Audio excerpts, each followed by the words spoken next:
Okay, hopefully everyone can hear me okay. If you can't, please send me a chat.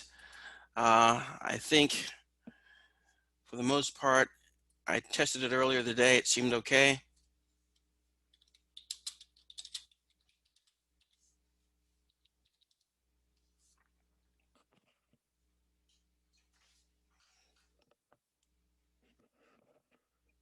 All right, great.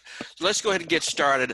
I don't know how long it's going to be today. I have some material that I need to cover from two of our chapters since it's a double week this week, but it shouldn't take too long. Again, if we are dropped for any reason for more than 5 minutes, either yourself or me, it is raining here, so sometimes that can cause some difficulty.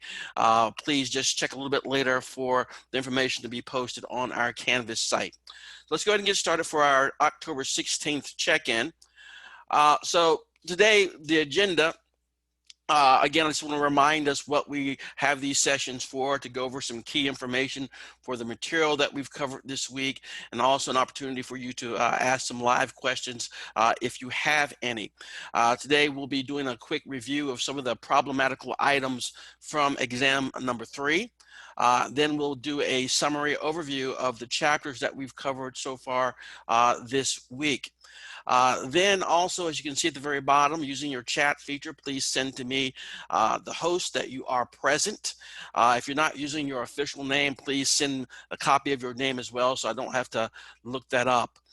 Okay, also want to remind you about the course flow, certain assignments that you should always sort of try to keep ahead of: reading the textbook chapters, completing the quiz homeworks, reviewing and annotating the lecture notes, and viewing the video lectures, as well as any other videos that I have assigned to you guys as well. And I'll always try to make sure there's a review session or a study guide for you guys just prior to the completion of the module test. I'll try to remind you a little bit later too about using the chat feature to send me that you're present for those who may show up a little bit later. Okay. So basically, we finished exam number 3. I did review the test after you guys completed it, after the deadline was over, and I did a quick assessment of some of the questions that were somewhat problematical to you guys, meaning that a certain percent of you got the item incorrect. So I wanted to go over some of those today as well before we move on to the next group of material here. So what we did cover in that last unit, we covered a variety of chapters. Several of them dealt with psychophysics. We also talked about Freud. And Freud and Fechner both had a view of nervous system energy. And Freud's view of nervous system energy, he saw as the goal for our nervous system energy is the minimization of that energy. So that was the goal that he saw as something that was established, is to minimize the nervous system energy. He saw that increases in the energy would be something that would cause pain, and decreases pleasure. On the opposite side of that, Fechner viewed the psychophysical energy as trying to seek balance, and this is what we led to pleasure. Remember, at one point before Freud developed very thoroughly his theory, he was very interested in trying to figure out the physiological mechanisms to the issues that he was interested in. In addition, we saw pantheism was another item on the previous exam. This was a view of Spinoza that sort of saw the idea that the universe, nature, and God was all the same reality of the same substance. It's one substance, sort of a God substance in a way, all seen the same way. And of course, as you may recall as well, some of his ideas, a lot of his ideas actually did get him into trouble with the church, and he was eventually excommunicated. Then we have the idea of sublimation. Sublimation is a defense mechanism where we turn the unacceptable urges or interests that we may have into something that is socially acceptable. For example, if you are a kid and you're growing up and you really love fires, you may turn that interest, which could be somewhat problematical, into something that could be beneficial to society. For example, becoming a fireman. Now, the other thing that we saw in this particular exam too was I was trying to make sure we understood that there was a certain relationship between several key ideas that we've covered so far, and one that we'll be covering a little bit more in detail later when we get to the section on behaviorism, and that is the relationship between the Spencer-Bain principle, okay, which very much sounds like Thorndike's law of effect. So Spencer-Bain principle had an influence on Thorndike's law of effect, which was one of the key cores of the idea that Skinner would use to develop his ideas of operant conditioning. Okay, the other Spencer that we talked about was Herbert Spencer, and he was an individual who was very much interested in the ideas of evolution that he had sort of started working with, particularly when he was working with embryology. And of course, if you think about embryology, you can see the stages at which creatures develop, and it made him start to think along those ideas. And he was the individual who's credited with bringing the ideas of evolution to the area of psychology. Now, in addition, Spencer was a strong proponent of ideas of evolution, and he used it for about everything. So lots of things to him has some sort of evolutionary underpinning.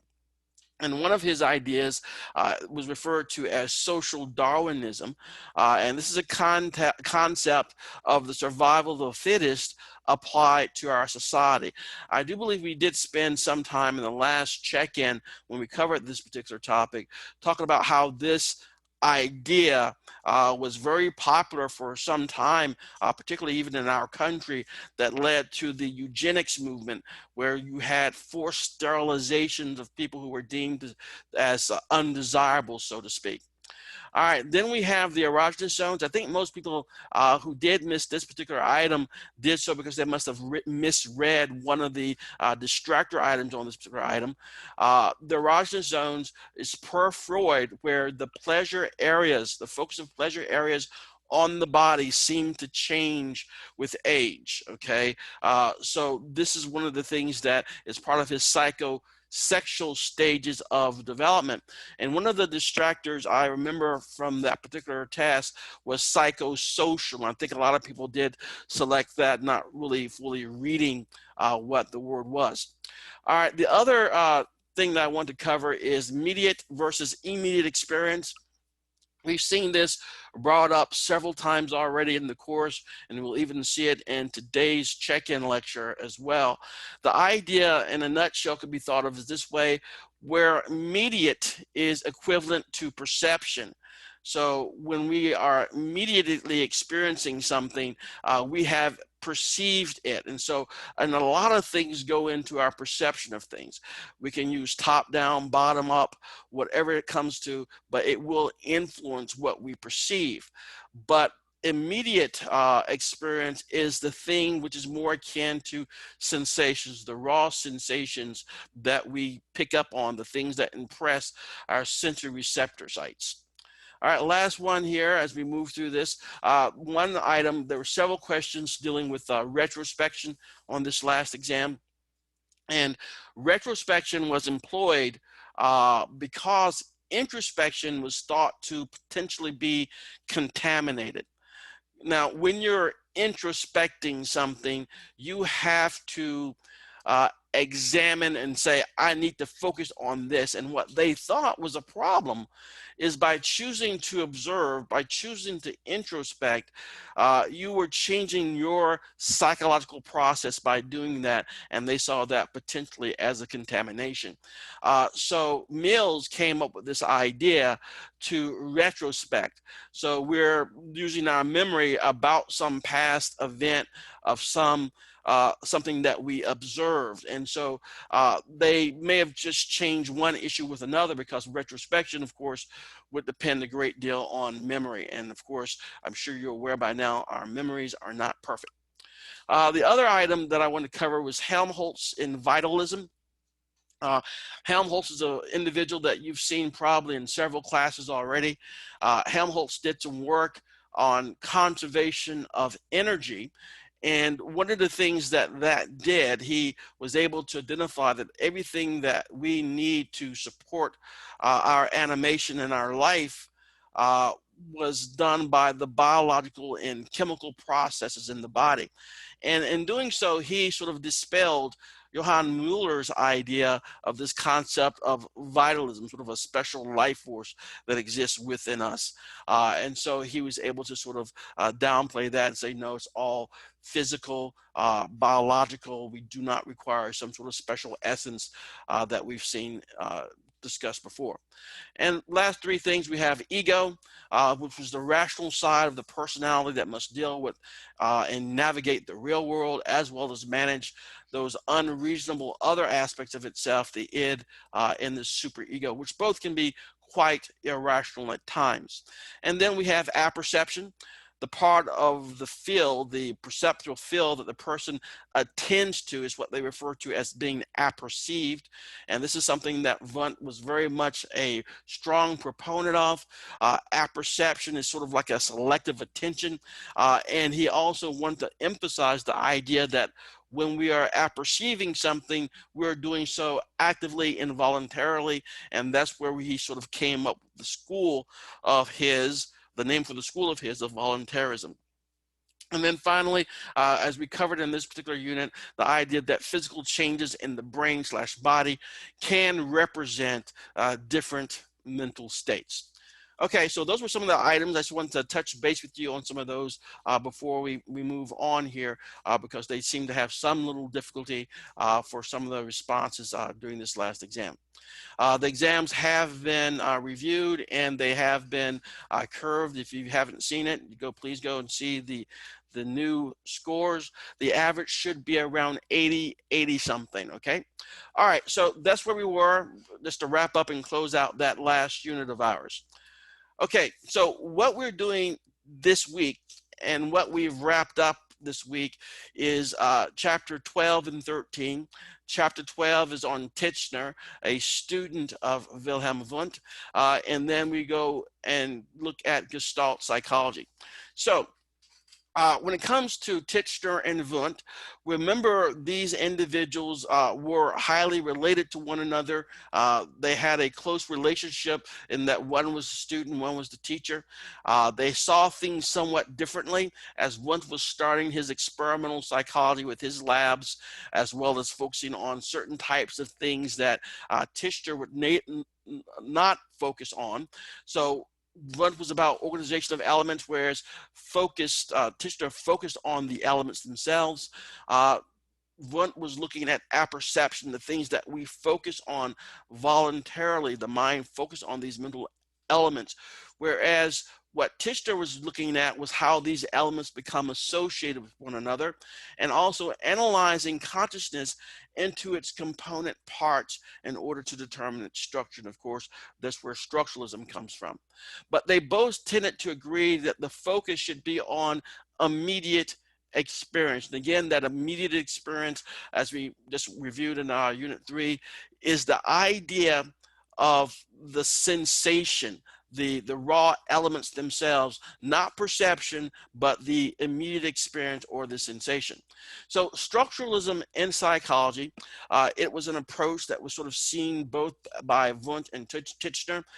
Later in psychology, especially in the second half of the 20th century, it was used quite a bit in cognitive psychology, especially in psycholinguistics, and also in artificial intelligence modeling, which we will see much more of a little bit later in this course as we start to get into the last leg of this course.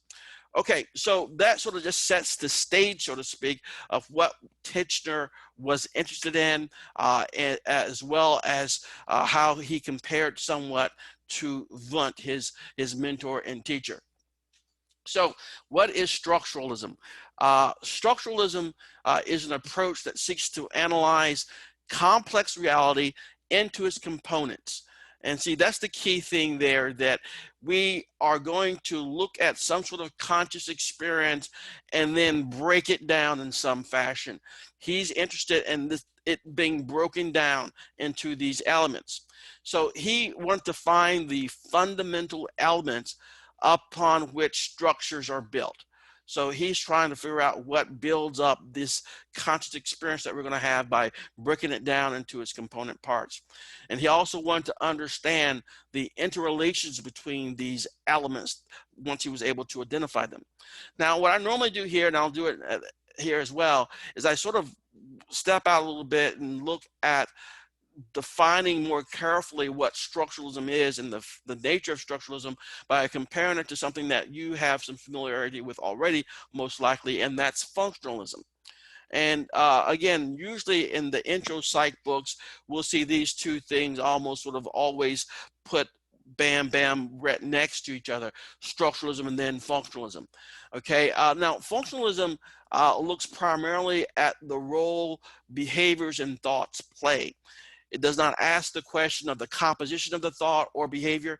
It's looking at more what the outcome is, what the function is, okay? So in psychology, the functionalist question often is, how does this behavior or thought help the organism adapt? And again, when you hear that term adapt, it makes you think of the chapter on evolution that we covered not too long ago. As well, we'll see it play another role when we get to functionalism with Dewey. We'll see that, of course, functionalism was greatly impacted by the ideas of evolution. So that just hopefully puts it sort of in a framework that you can sort of understand what structuralism is and how it differs from this other area that we'll be talking about shortly. Now, one of the other things that I wanted to also cover at this time is to sort of look at the types of things that Titchener was interested in. And so he was interested in how people experience things. The conscious experience was the key for the work that Titchener was doing.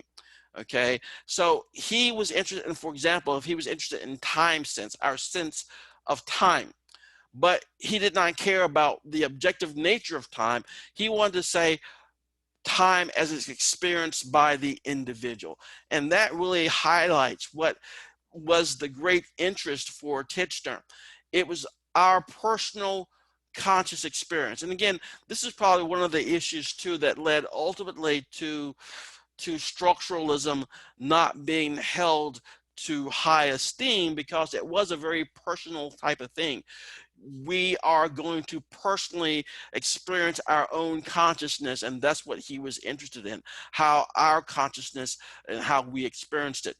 Now, to make sure that you understand what this meant to him, when he was focusing on you looking at a particular stimulus in the environment, and he wanted you to describe the elements, he was talking about the immediate elements, the immediate experience, the sensations of things, not the thing itself.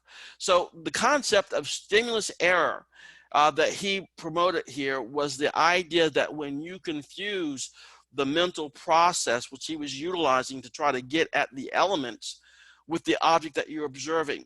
As I did in the recorded lecture, I do here, that if you have an apple and you're looking at an apple, you're wanting to look at the elements of you experiencing that apple. You don't want to talk about the apple per se, you want to talk about the conscious elements of it. And we use terms, for example, crisp, a sensation, cold, a sensation, sweet, a sensation. And so those would be the elements of that particular conscious experience. But if you said apple, then you're committing what he would refer to as a stimulus error. Okay, all right. So Titchener, looking more at his views, Titchener was very much looking at it from a reductionist point of view. He started with this complex experience that we have, and he wanted to reduce it into its smaller parts, its elements, which is sort of the opposite of what we saw Wundt trying to do as a synthesis from smaller parts. He also saw his view included sort of a mechanistic view. Titchener thought observers could operate like machines that were like measuring instruments. So what you would be doing as you were introspecting is you'd be measuring elements, the conscious experience of the elements that you were experiencing as you're observing this particular stimulus, this crisp, cold, sweet, and that type of stuff. So you are measuring from his perspective. Now, what Tishner was really trying to do, he was trying to develop a system, and he wanted to sort of establish a periodic table. I don't know if you're familiar with the periodic table of elements, okay, but they sort of list all the natural elements that sort of occur, and it tells what they're made of. And so what he was attempting to do in a way is to develop a periodic table of mental elements. Okay, that was sort of his mission, his goal. And so he was wanting to categorize as many conscious elements as he could. And so he did a lot of work, and Titchener identified almost 4,500 individual sensation qualities, okay, and he would be able to break them down into the visual and the auditory. And so each sensation could vary on a variety of items like intensity, duration, and things of that nature. So that was his ultimate goal, was trying to create a periodic table of mental elements. And his notion was that, again, as he did this, he was trying to create an idea of the structure of the mind. But his thought was he could do that by uncovering all the elements that make up our conscious experience.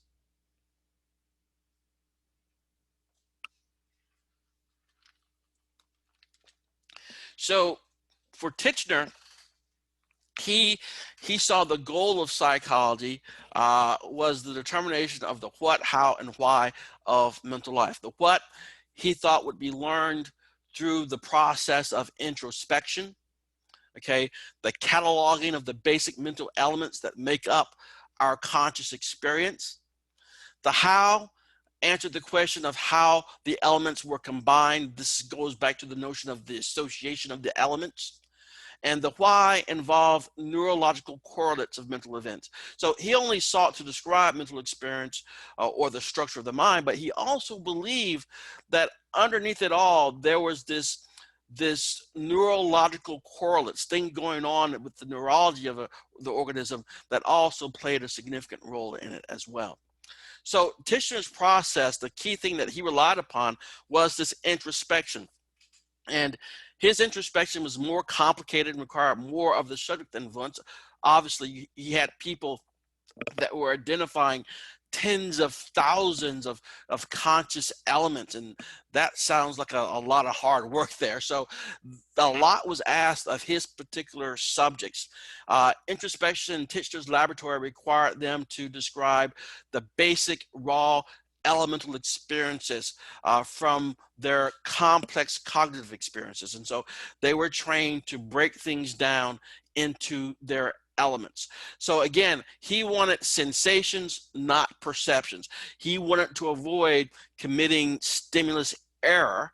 He wanted the raw element. And so his belief, whether it makes sense or not, his belief was by identifying all these conscious elements, it would somehow make sense to him that he could be able to form and build a periodic table of mental events. Okay, so basically then, as we start to move on here, the notion is for Titchener, he saw mental events, the consciousness, as a sum total of mental experience at any given moment. So we have mental experience based on all of our conscious experiences, okay, at any given moment. That is our conscious.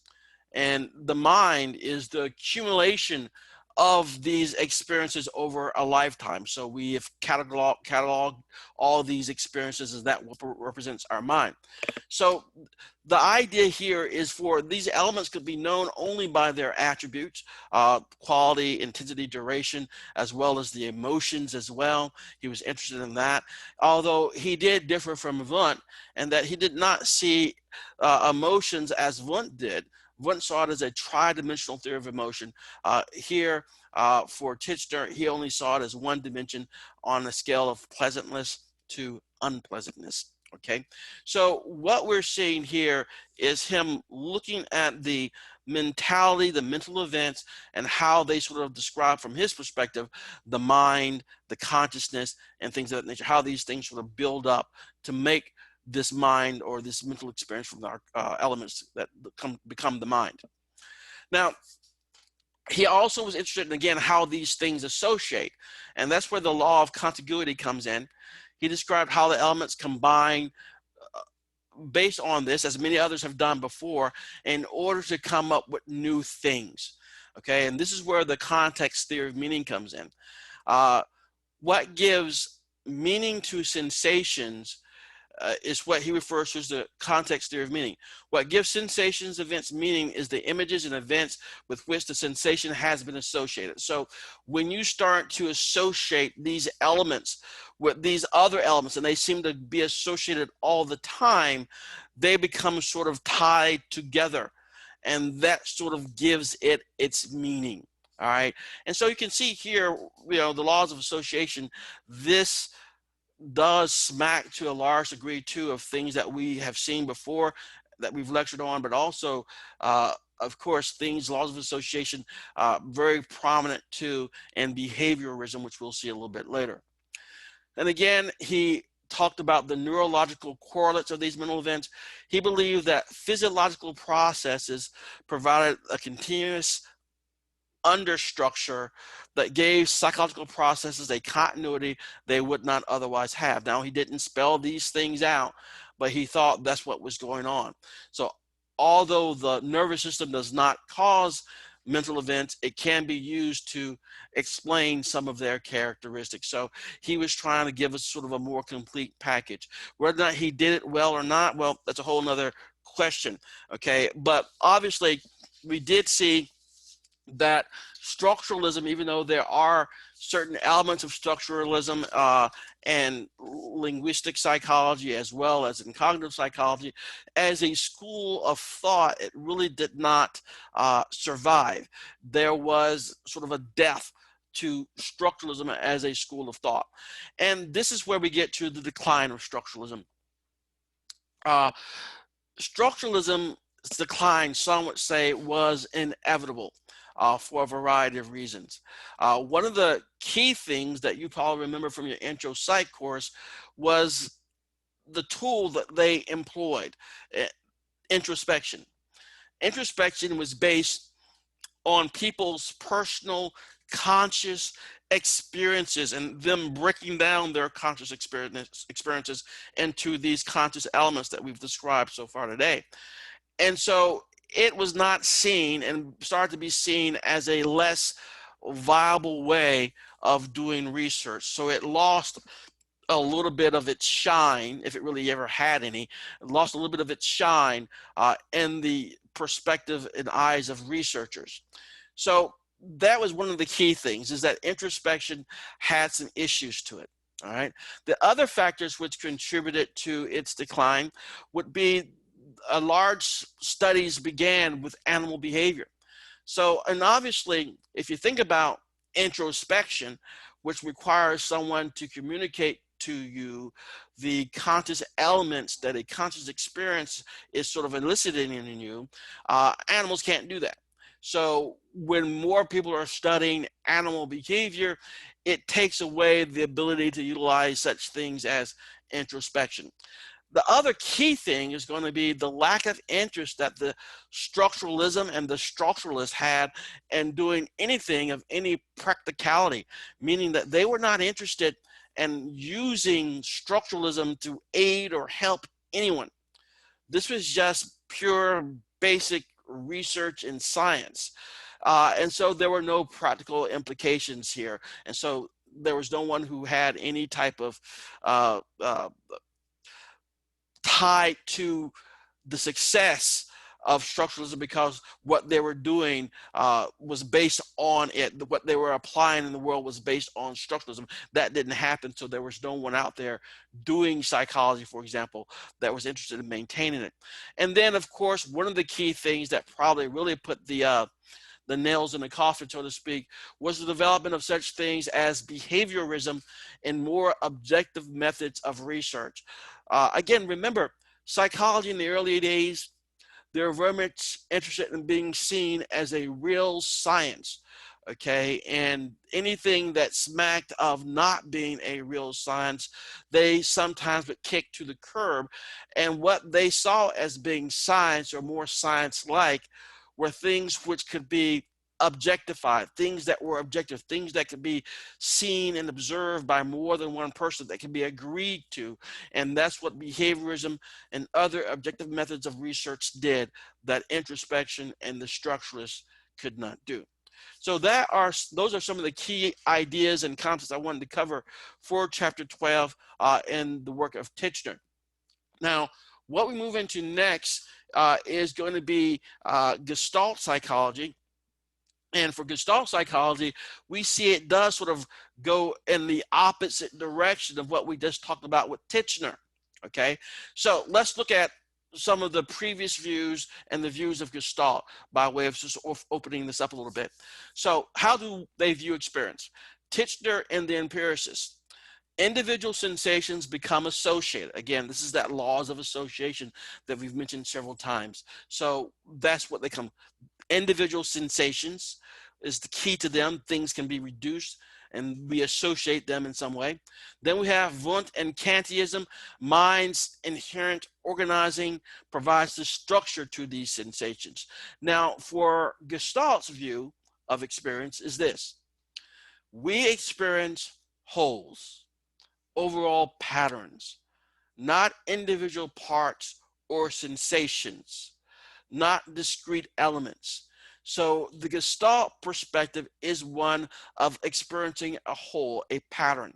And so this was a movement in psychology sort of founded in Germany in 1912, seeking to explain perceptions in terms of Gestalt or wholes rather than by analyzing their constituents, which is totally contrary to what we just saw with Titchener.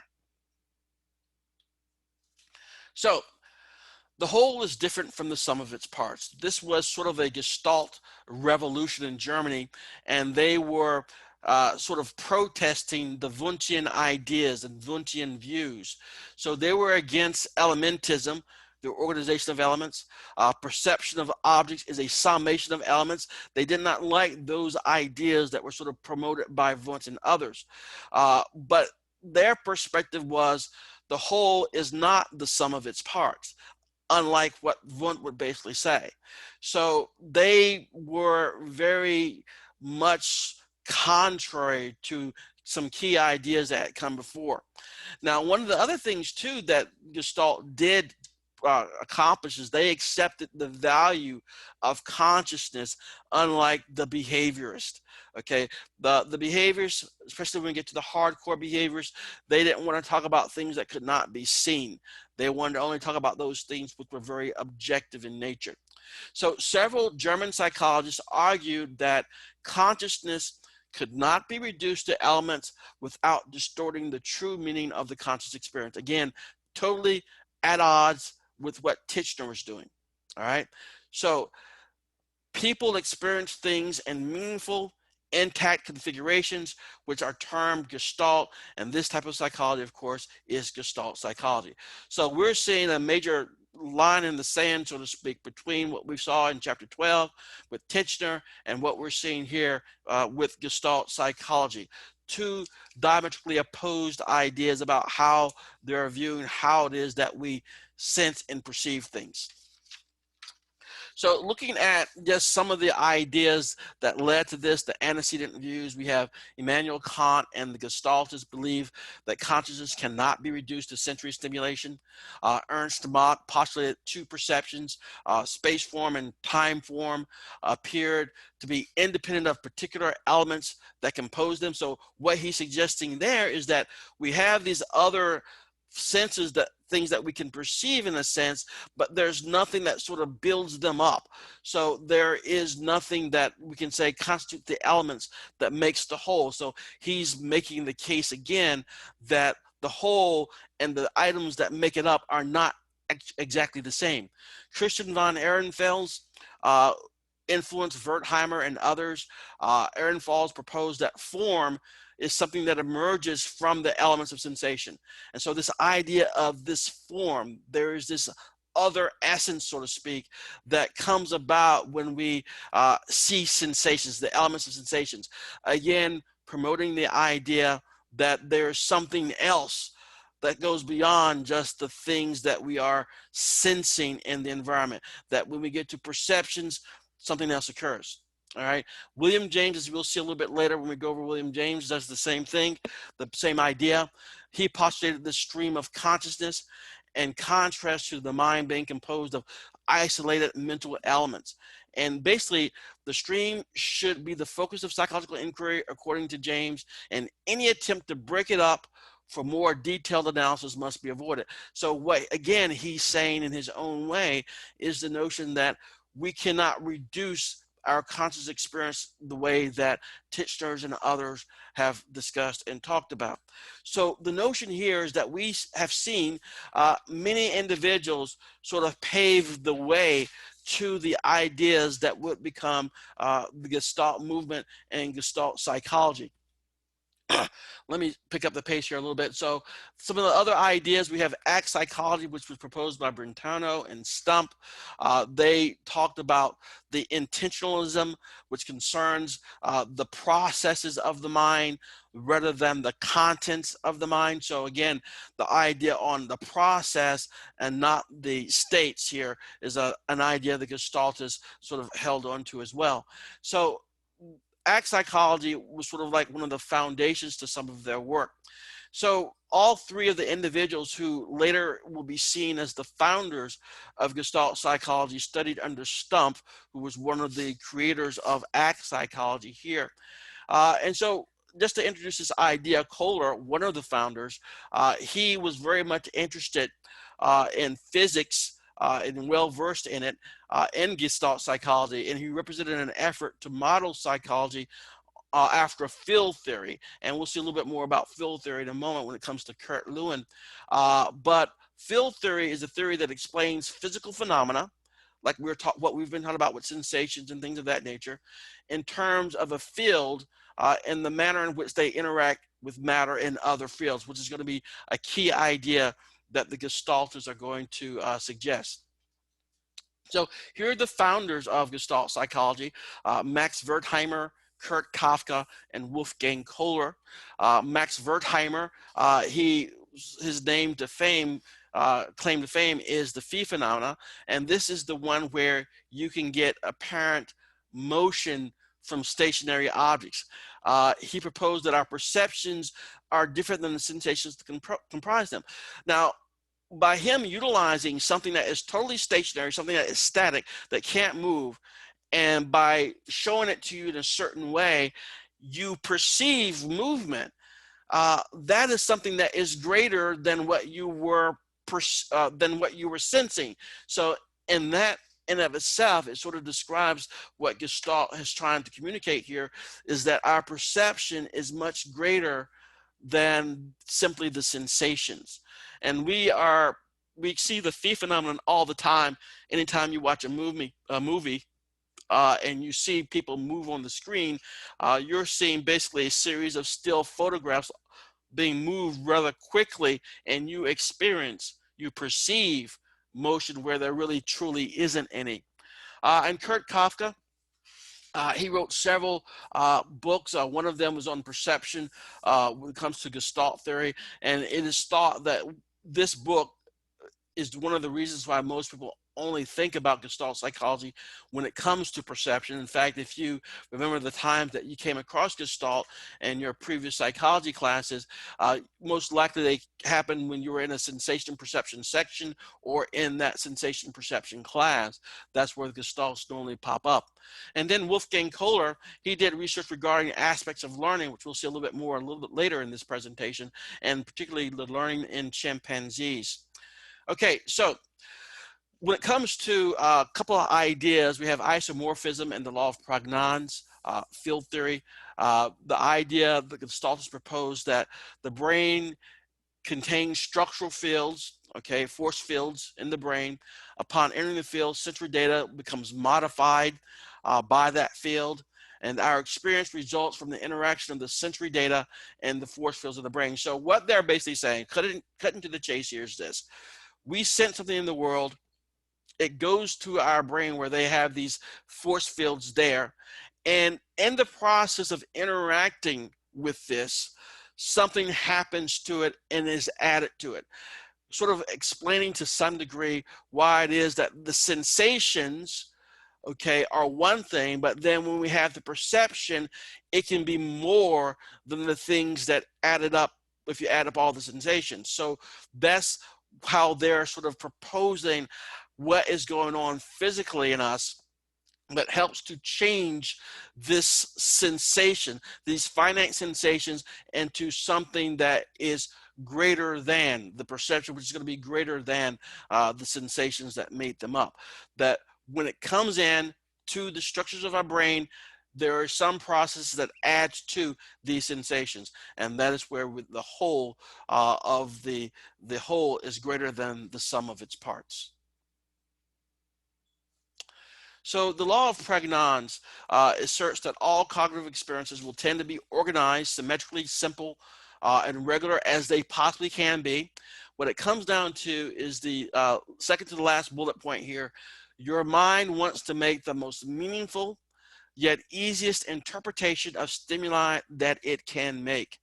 Okay, and this is what it's trying to say. So when you look at these circles, and that's what you're going to see. You're going to see circles. You won't be able to help it. Okay, reality is organized or reduced to the simplest form possible. For example, we see the image above as a series of circles rather than as many much more complicated shapes. And they could just as easily be complicated shapes, but the mind will automatically perceive them based on prognosis to be this, because this is the most meaningful yet easiest interpretation of the stimuli that we can make. And that is why sometimes when you see these types of things that we demonstrate in Gestalt, why you perceive certain types of things, because from Pragnan's perspective, you're being shown the easiest and simplest thing with the most complete information that it possibly can. So it is what they refer to as the minimum principle of perception. It's basically getting the most bang for your buck, so to speak, when it comes to perception. I've been rolling on here. I'm going to pause real quickly as we start wrapping things up here. But are there any questions so far? I know I've been rattling on here. You can send me a chat message if you do have a question, or you can speak up. We're almost to the end here. Okay, no questions here. Thank you for that. Okay, so now what we see when it comes to Gestalt psychology, there are a few things that we don't hear about that much. We always hear about perception and sensational and this type of stuff, but Gestalt explanations of learning, and they do have something to say about learning. We have cognitive trial and error. Instead of behavioral trial and error, the Gestaltists believe that we can do cognitive trial and error as well.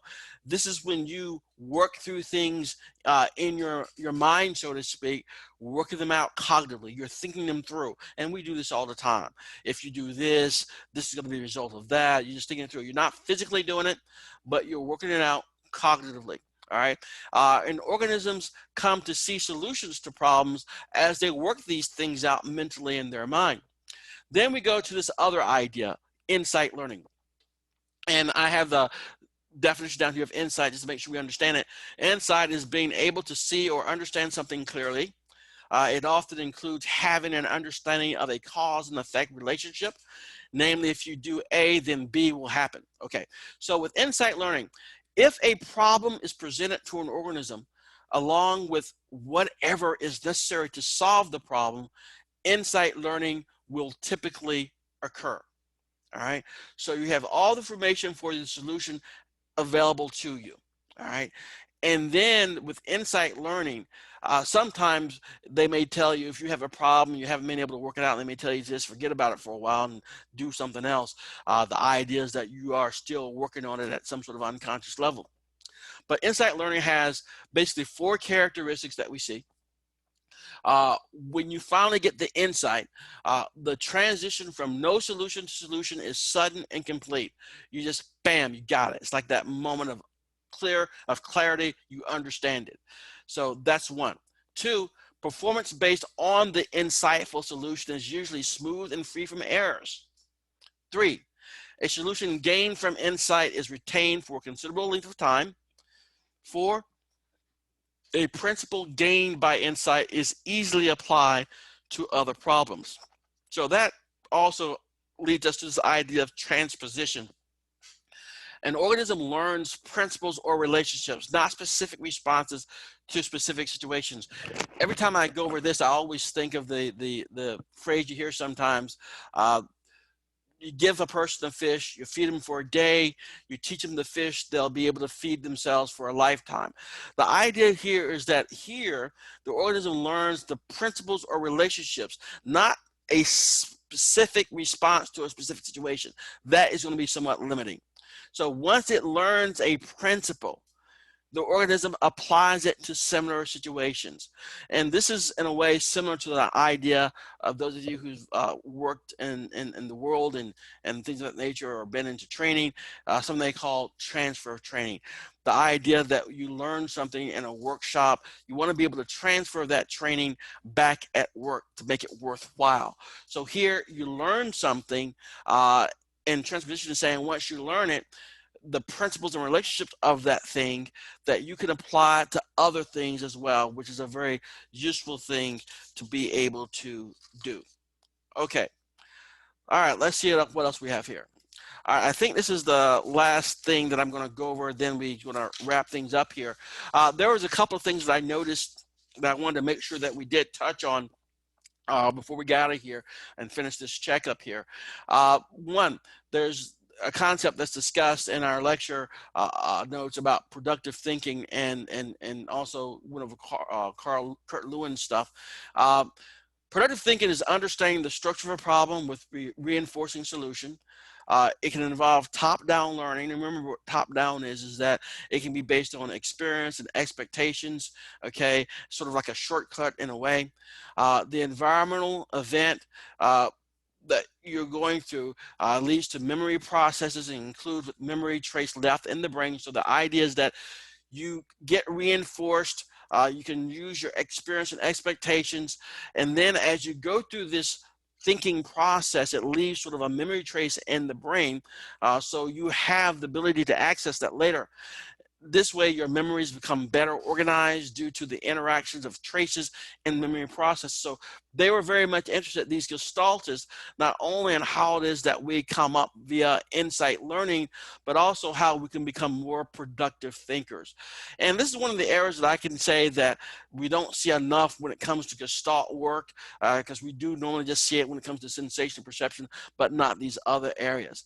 Now, the other one I want to cover real quickly here is Kurt Lewin's field theory. Basically, he's a sort of a social psychologist. He did a lot of things, but one of the things that he brings out is about how it is that we can sort of describe behavior, what initiates or motivates our behavior.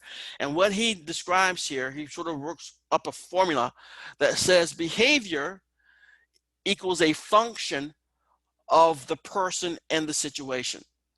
So we have the situation, your external factors, and then we have the person factors. And the function of those two things will dictate behavior. So what it all is communicating to is this notion that there are going to be dynamic forces that act on a person that sort of will dictate what their behavior is going to be. So his theory, he sort of has this thing, something he refers to as life space. And this life space idea are all influences on an individual at a given time. Okay, the principle of contemporaneity is the idea that only currently present in the life space can influence thinking and behavior. So it has to be contemporaneous with where you are. Things that are not currently in your life space will not necessarily affect you unless you are thinking about them and they're part of your personality makeup. Then the person factor here will play a role. But if it's not there, then it does not influence thinking and behavior at that time. And then we have motivation. The biological and psychological needs, tension in the life space, need to reduce this tension. So what he's only communicating here is the idea that any person's behavior is going to be a function of who they are and the situation, the social situation, the idea of where they find themselves. And if you think about it, this could describe a lot of things in our behavior. We are going to be influenced greatly from a social psychological point of view by the situations that we find ourselves. If you've taken social psychology or remember the social psychology from sections and other courses that you may have taken, you know that the situation can have a very significant role in people's behavior. Sometimes people can do some really bad things, not because they're necessarily bad people, but because the situation may sort of dictate that type of thing. Now, another idea I want to point out too is that when you are motivated to complete tasks, sometimes you have the unmet tasks are going to always be better recalled. Okay, the idea here is that when you have a task, that's something that is motivating you, and you have tension in the life space, in order to remove that, you want to be able to check it off. So once you have been motivated enough and you take care of a particular task, you can check it off and the tension goes away. But he refers to this thing called the Zeigarnik. And the Zeigarnik is the idea that you recall tasks that you have not completed better. Unmet tasks are better recalled than met tasks because the tension is still there. You have not checked it off. It's still sort of like in your life space. And so again, these are the things that I thought were very interesting. That's why I've always liked Kurt Lewin's field theory that really describes ultimately people's behavior. Any questions about that before we start wrapping things up here? Okay. All right. So as we want to wrap some things up here, one of the things I want to talk about real quickly is the following. We'll be looking at part 2 of module 4 next week. Well, I'll do a double week again of chapter 14 on William James and the stream of consciousness. And then chapter 15, Dewey and functionalism. So we'll be able to talk about more detailed work on functionalism that we mentioned today. I also want to make an announcement. I've finished grading for the most part 95% of all the essays for number 3, but I'm starting to get behind here, obviously, and it's driving me crazy. So if there are no major complaints about this, essay 5 and essay 6, I'm calling it. So those are no longer required. I should have the posting. I haven't posted in the grades for essay 3 yet, but I've graded most of all of them now. And then so we only have essay 4 remaining. Are there any thoughts about that? Please, I want to hear some feedback, please. Okay. Woohoo. Okay. All right. No complaints there. All right. One other thing, I have a meeting scheduled with my chair a little bit later, but I did send out to you guys the stuff about the senior assessment, right? Yes. Okay, good. I'll follow that up again for senior assessment, so to make sure that you guys do have that information and have gone and followed through with that. Okay, so that's the only things that I want to take care of for today. This will be posted a little bit later on your Canvas site, this presentation. If there are nothing else, if there are no other issues or concerns or anything like that, you guys are free to skedaddle. I'll talk to you guys later. Have a good weekend and stay dry. It's really raining a lot out there over here. All right, bye.